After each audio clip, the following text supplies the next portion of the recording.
बर' हारिनि थाखाय गेलेमु बिथिंनिफ्राय मोनसे गोजोनथाव रादाब।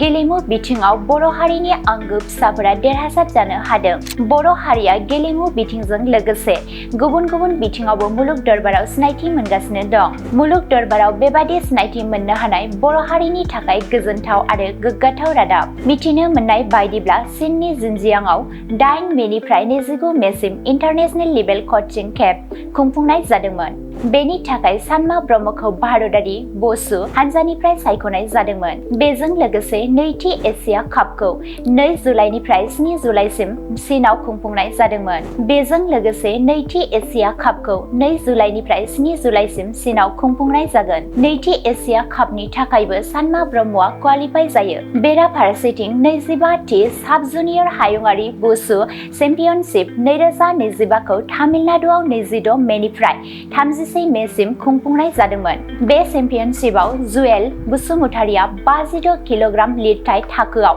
ब्रन्जनि मेडेल देरहानो हादोंमोन। मोनसे गोजोनथाव रादाब। क'क्राझार सहरनि साई मन्दिरनि साखाथियाव R&B र'ड वार्ड नम्बर 6 आव थानाय ब्रह्मानन्द ITI क'क्राझारा नोंथांमोननि थाखाय लानानै फैदों मोनसे सनानि खाबु।